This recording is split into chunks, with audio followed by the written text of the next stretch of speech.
Good morning, SDTV student. I am Mandeep, your SST teacher from Shri Guru Tegh Bahadur Senior Secondary School, NS9, Ding Road, Sirsa. Dear student, today we are going to start next topic.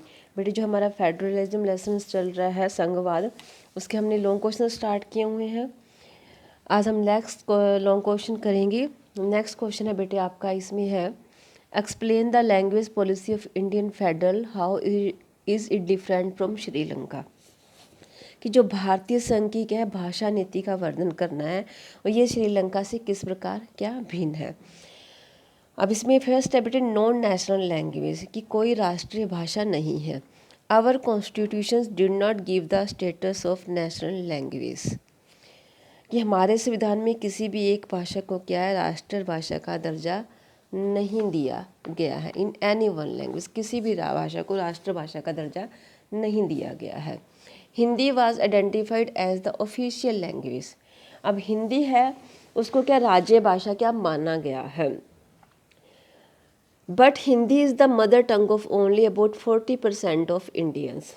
पर क्या है हिंदी सिर्फ 40% भारतीयों की क्या मातृभाषा है.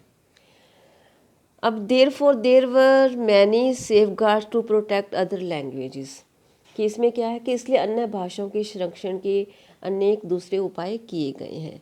Next है शेड्यूल्ड लैंग्वेज. शेड्यूल्ड लैंग्वेज होता है हमारी अनुसूचित भाषाएं. Besides Hindi there 22 other languages recognised as scheduled language by the constitutions, कि संविधान में हिंदी के अलावा अन्य 22 भाषाओं को क्या अनुसूचित भाषा का दर्जा दिया गया है. A candidate is an examination conducted for the central government positions may opt to take the examination in any of these languages.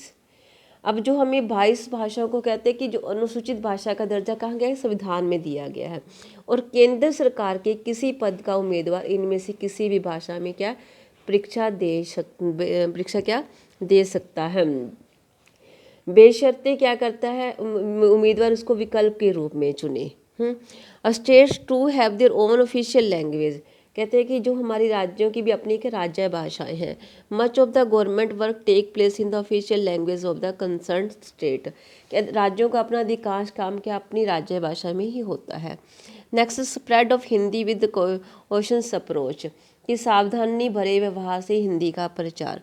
Unlike Sri Lanka the leaders of our country adopted a very cautious attitudes in spreading the use of Hindi. कहते हैं कि श्रीलंका के ठीक उल्ट हमारे देश के जो नेताओं ने हिंदी के उपयोग को बढ़ावा देने के मामले में बहुत सावधानी भरा व्यवहार किया है. According to the constitution the use of English for official purpose was to stop in 1965. कहते हैं कि संविधान के अनुसार सरकारी कामकाज की भाषा के तौर पर अंग्रेजी का प्रयोग 1965 में बंद हो जाना चाहिए था. However many non Hindi speaking states demanded that the use of English continue. तो इसमें क्या हिंदी भाषा जो हिंदी भाषी प्रदेशों ने मांग की कि अंग्रेजी का प्रयोग जारी रखा जाए. The central government responded by the agreeing to continue the use of English along with Hindi for official purposes. कि इसमें क्या किया कि जब मतलब लोगों ने ये मांग की कि अंग्रेजी को क्या है क्या जारी रखना चाहिए, तो तमिलनाडु में भी इस प्रकार की जो मांग की कि जो उग्र रूप उसने धारण कर लिया था कि क्या है इंग्लिश को लागू किया जाए. और केंद्र सरकार ने क्या हिंदी के साथ साथ अंग्रेजी को राजकीय कामों में प्रयोग की अनुमति देकर क्या है इस विवाद को क्या सुलझाया था, ताकि जो हिंदी इंग्लिश है वो सबके अंग्रेजी भाषी अभिजन को लाभ, इससे क्या अंग्रेजी जो भाषी अभिजन थे जो अंग्रेजी को जानते थे उनको कैसे लाभ पहुंचेगा. नेक्स्ट है language policy of Sri Lanka. Sri Lanka की जो की पॉलिसी थी भाषा नीति. In 1956 an act was passed by the Sri Lanka's government to recognise Sinhala as the only official language, where in the case of India the government agreed to continue the use of English along with Hindi or official purposes. कि 1956 में कानून बनाया गया जिसके तहत तमिल को दरकिनार करके सहेली को क्या एकमात्र राजभाषा घोषित कर दिया गया, और भारत में सरकार ने राजकीय कार्यों के लिए हिंदी के साथ साथ अंग्रेजी के प्रयोग को जारी रखना भी स्वीकार किया. Next question is structuring the central state relations is an important way in which Indian federalism has been strengthened in the practice explain. कि केंद्र राज्य संबंधों में लगातार आए बदलाव के कारण भारतीय संघवाद व्यवहार में मजबूत हुआ है। इसको एक्सप्लेन करना है। फर्स्ट पॉइंट है, after 90s many regional political parties have emerged in many states of the country, कि 90 के दशक के बाद देश के अनेक राज्यों में अनेक राजनीतिक पार्टियों का उदय हुआ।